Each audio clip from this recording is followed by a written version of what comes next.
China's last chance to stop North Korea?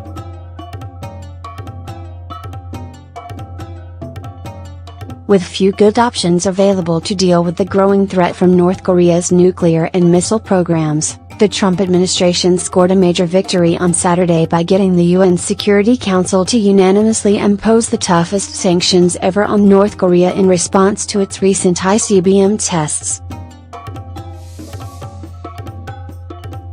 But as important as the new sanctions are, they will have little or no effect unless China fully complies with them and starts playing a much more active role in pressuring Pyongyang to cease its WMD programs and belligerent behavior. The new UN sanctions reportedly will cost North Korea an estimated $1 billion, a third of its export earnings, mostly by filling loopholes in UN sanctions imposed last November that only put caps on iron ore and coal sales to China. The new sanctions outright ban iron ore, coal, lead and seafood exports from North Korea and increase banking sanctions as well as sanctions on North Korean persons and entities. Mr. Trump's blunt criticism of China's inaction and the president's indications that all options really are on the table may lead Beijing to reevaluate its North Korea policy. While these may be the toughest UN sanctions ever imposed on North Korea, China and Russia blocked several tougher measures sought by the United States. For example, the United States wanted to cut off Chinese oil exports to North Korea, but Moscow and Beijing would not agree. They also blocked stricter banking and commercial penalties. In addition, because of Chinese and Russia opposition, the new sanctions bar North Korea from sending more workers abroad, but North Korean laborers already working abroad, including many in China and Russia, won't be sent home. Similarly, only new not existing foreign investment and joint ventures in North Korea are banned by the sanctions. While these shortcomings are significant, the main factor that will determine whether the new sanctions succeed is China. Will China cooperate? Will Beijing step up pressure against Pyongyang like it has never done before? A major reason prior UN sanctions failed to have the intended effect on North Korea is because China failed to abide by them.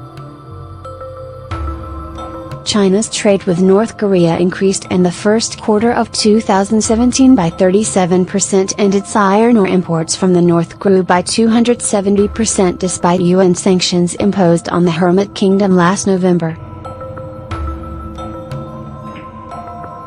China's violations of these and other UN sanctions provided Kim Jong-un with billions of dollars in hard currency that he spent on about 84 missiles tests since 2012, including 17 in 2017 and 3 increasingly powerful nuclear weapon tests.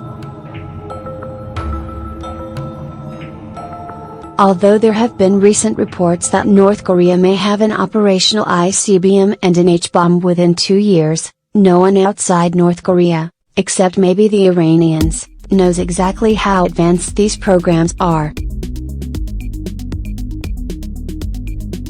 However, Beijing, like the rest of the world, is worried about the rapid progress of these programs and knows they are on a dangerous trajectory that could spark a major war, possibly by miscalculation.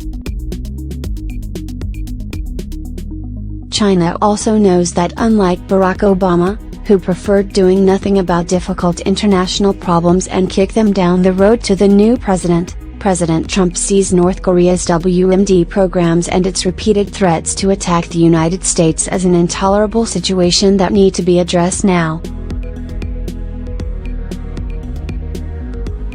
Mr. Trump's blunt criticism of China's inaction and the president's indications that all options really are on the table may lead Beijing to reevaluate its North Korea policy.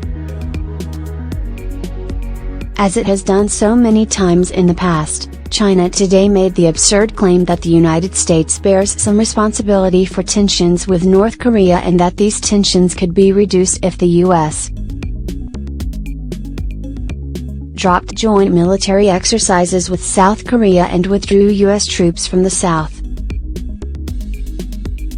But China's foreign minister also had an intensive conversation with his North Korean counterpart Monday and publicly warned North Korea to not violate the UN's decision or provoke the international society's goodwill by conducting missile launching or nuclear tests. This is a good start that I hope indicates China's willingness to finally get tough with North Korea and stop violating UN sanctions. If North Korea defies these sanctions, the United States should demand imposing the tougher measures that Moscow and Beijing refuse to include in them. The Trump administration should follow up with additional sanctions against North Korea outside of the UN and closely monitor sanctions compliance, especially by China. Any Chinese cheating on these measures should result in U.S. sanctions against the Chinese firms and persons responsible. The Trump administration should also continue to develop military options, pressure South Korea to deploy the THAAD missile defense system, and put on more shows of military force in the region. The clock may be ticking down to a military conflict with North Korea. Hopefully Beijing realizes that strong and unambiguous Chinese pressure on Pyongyang may be the only way to prevent this from happening.